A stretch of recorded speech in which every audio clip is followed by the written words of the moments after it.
Thank you to Airbnb, presenting sponsor of African Tech Roundup's podcast miniseries on inclusive travel and tourism, recorded at the Africa Travel Summit 2018. Visit Airbnb.com right now to discover and book unique homes, experiences, and places all over the world. They're all waiting at Airbnb.com. I'm Andile Masuku, and coming up is a brief chat with the Canadian founder and managing director of Cachet Consulting, a firm servicing governments, multinational corporations, and global NGOs. My guest happens to be a strategic advisor to CNN International, a board member for the Tebet Group, and a strategic resource to the World Bank. She has over 2 decades of professional experience gleaned on almost every continent and possesses an enviable grasp of the economic, social, political, and environmental dynamics impacting nations grappling with change.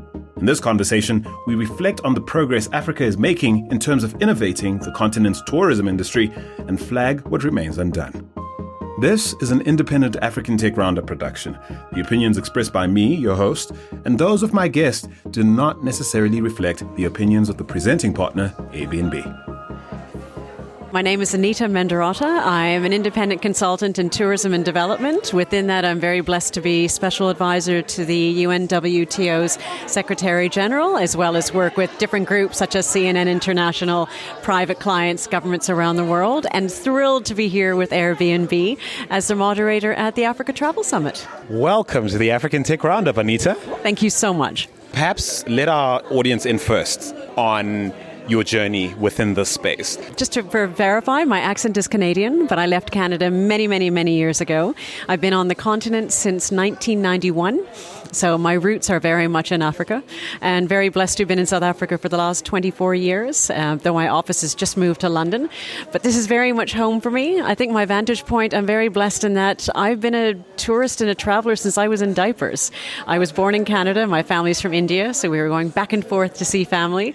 And through life and through serendipity and through great blessing and great connections and champions, I came into the tourism and development space. Started my own business 16 years ago, and I've been working with the United Nations, particularly for the last 7 as a partner, and thrilled about it. Importantly, what I'm really enjoying is the fact that tourism's time has come. There's that lovely expression by Victor Hugo, the French poet, that there is no greater power than an idea whose time has come. And tourism's time has come. Reason being, if we look at it, it's the greatest force of our generation in terms of connecting people around the world based on curiosity and understanding differences. So despite politics, despite economies and challenges, the world is continuing to grow. It's the only sector in the world that's growing as rapidly as it is. African tourism grew 9% last year, which is huge, but it's still not enough. And that's why with Airbnb bringing everyone together as tourism leaders to say, let's find a solution together. So effectively crowdsourcing the growth of tourism, that's brilliant. So I think I find that what's lovely about our industry is that in addition to the fact that absolutely it has an economic impact, it has an environmental impact and social, all for the good, but importantly it has a spiritual impact. It makes people proud of their home. It makes them proud of their identity, and it makes them curious to learn about others and how they feel about their lives. So we are an industry that even if people aren't traveling and they are here as hosts for Airbnb, they're having the world come into their home. So their sense of pride and their sense of purpose and feeling part of the country is strengthened through what travel does, even if they're not traveling. Listening to you, I started to reflect on, where I was in 1991, my family getting ready to leave Zimbabwe to live in the Philippines. And I suppose I'm curious to know, in terms of the Africa you found when you first arrived and the Africa we are now, like, what would you say has been the most sort of fulfilling growth space for you within this industry? And what do you feel is the biggest to-do list item that we're yet to sort of apply ourselves to? What would you say when you reflect on 91 versus 2018? It's a great question, so thank you for that. If I look at the biggest change that's really come, quite honestly, and as dry as this sounds, it's actually democracy. Because I came into the continent in 1991, into Malawi. That was under President Banda's regime, and that's when the country was very much locked in a dictatorship. South Africa was still going through its struggles as well. And so I've been able to be on the continent and working with different governments as they've become democracies. And it's been fascinating to see just the opportunity for people to be able to take ownership of their own lives, the role that tourism has played in that. But I think very importantly, the biggest shift for me has been a shift of values. I came from one of the most not populated, but one of the wealthiest countries in the world. And I've spent the last 20-something years helping countries at the bottom of the spectrum build up again. And it's not just about national wealth, it is about national identity and pride. And to be a part of that has been remarkable. And it's fabulous to see, especially through an industry like tourism, you really can take people who've had nothing previously, give them something meaningful to get involved with. Not just do, but become involved with. And they can feel as if they're participating in the future of their country, whether they're being a supply chain person within the host's environment or they're running a tour company. It's very exciting. When you give someone a sense of empowerment and dignity, magic happens. And so what remains undone to your mind? I think a lot of it is going to be about coordinating that and lifting the baseline. So as much as we've created opportunities and there's momentum, we need to make sure that those opportunities are being spread, especially when it comes to SME development. And that's where Airbnb's been so interesting, because they've really been on the front line of developing SMEs. Every single one of their hosts is now suddenly an entrepreneur in their own home. That's brilliant. And do you think that's the next wave, the democratization of the industry itself? Following Africa by and large, leaning into the ideals and mores of democracy as an ideal, and now perhaps what used to be a highly centralized industry controlled by very few becoming far less centralized? I think that's a great point that you're making, because it's not just the democratization, it's the appreciation of the democratization. So the older models are more structured, as you're saying, and controlled, appreciating the value that all of these SMEs bring, the value that this sharing economy, whatever we want to call it, brings not as competition, but as cooperation. All of these little businesses are complementing the traditional big businesses. They're not taking away from them, because the traveling population is continuing to grow. So I think it's going to be democratization with the appreciation to have a greater whole rather than compete. We're taking time out to thank the presenting sponsor for this series, Airbnb. Can you imagine a world without travel? We certainly can't. And that's why at African Tech Roundup, we reckon that the opportunity to travel and experience everything our world has to offer should be something everyone can enjoy. Airbnb happens to think so too. They also believe that Africa's travel and tourism industry can do a lot to sustainably empower and economically elevate underserved communities, which is why they hosted the first ever Africa Travel Summit in Cape Town's Walanga Township in 2018, where this series was recorded. Airbnb can't wait to put you onto millions of unique homes, experiences, and places all over the world. Book now at airbnb.com. And now, back to the conversation. We speak often on this platform about, Africa being behind the curve in terms of internet penetration, even taking into account growth in mobile, etc. Some people are concerned that this trend towards the shared economy, towards democratization, however well-meaning, might have a negative impact or an unintended negative impact. What do you reckon are some of the things to watch for or plan for in this coordination phase that you reckon we need to jump into as a continent? Indeed. Ultimately, technology needs to be a force for good. It can be used either way. And I think what's important is, so to your initial point about Africa itself and advancing, it's recognizing that it's 50 plus countries and they're all going to be changing at different rates. So if you look at a country like a Rwanda, like a Kenya, like a South Africa, that are at the front line in terms of development and opportunity, there are those that need to also get into that slipstream. So I think the opportunity for Africa is first being able to dissect it down into all of the different markets that it represents and making sure that all of them have a chance to actually become liberated and within that empowered in terms of SME development, economic impact and social participation. But then when it comes to how do we then move that forward, I do believe that there is going to be control's not the right word. It's not about regulations. Ultimately, technology is a tool, and it's our value system and our ethics that define how we use that tool. It's not about policies and regulations. So I think people recognizing that we need to use technology to bring us closer together and not push us apart. It's really, ultimately, it becomes down to that.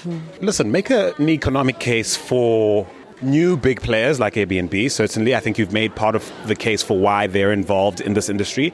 But perhaps large incumbents or money that would back large plays within sort of traditional spaces within this industry. So make an economic argument for why now is the time to get stuck in on the continent in its various markets. Then after that, please make an economic argument for people listening to us, perhaps SMEs, startup founders, venture capitalists interested in backing promising potential founders in this space? That's a fabulous question. And immediately when I think about the answer, it comes down to ecosystems. Because I think importantly, whether it's an Airbnb or anything else and that type of entity, a travel provider, a host, a little home, suddenly becomes a stimulus for other businesses to be unlocked linked to that. So the business case is basically saying travel and tourism is never about simply travel and tourism.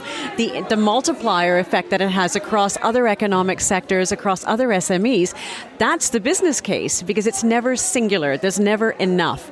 Airbnb is in an interesting position right now where it started off its initial offering in terms of what it represented in home sharing and room sharing, but it's evolved now into experiences. It's now got the academy. So its purpose is evolving as well.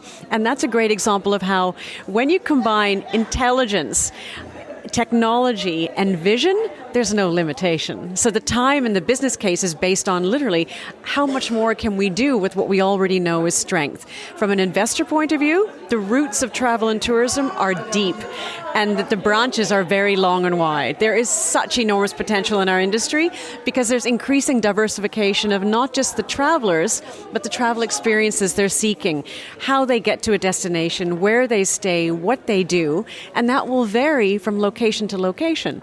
So from an investment point of view, it really is unlocking an ecosystem economically, not just a business itself, and that allows for diversification, which is endless opportunity.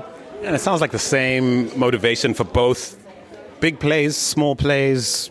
Am I right? Absolutely. I think what's interesting as well about if you look at particularly Airbnb and the way in which we talk in the industry about having local experiences and immersion and getting to live like a local, you can't do that more closely than an Airbnb. You're literally living with a local.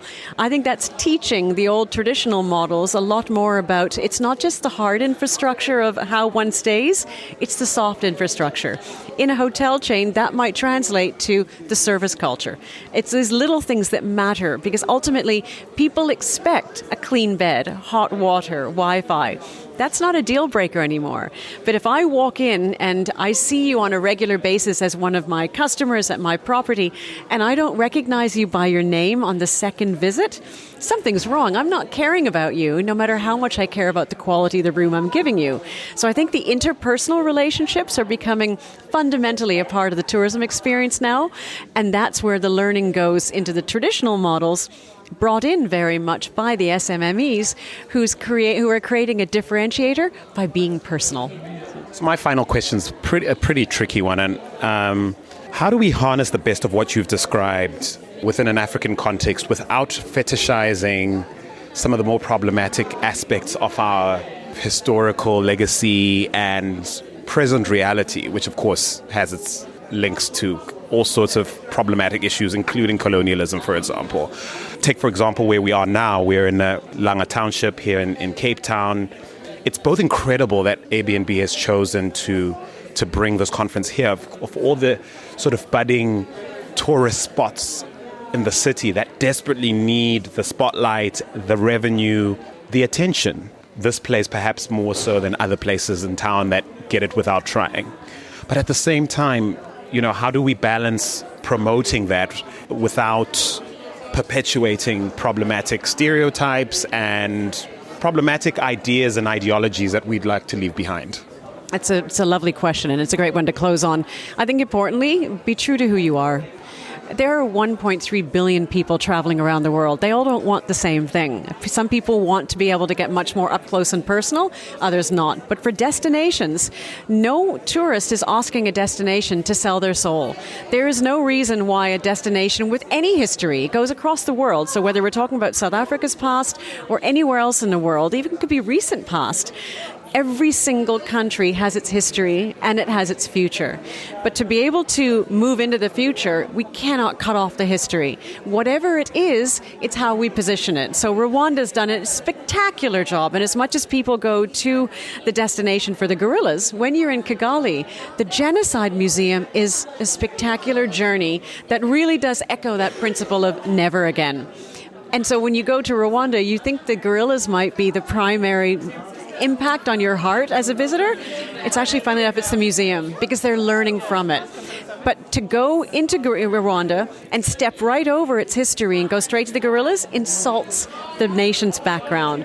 So I think for any destination, we need to recognize what is our history, what have we come from, how can we use that as fuel into the future, and then based on that, create something that allows the tourist to understand that who we are proud of for our journey, even if we're not necessarily pleased with a specific chapter in that.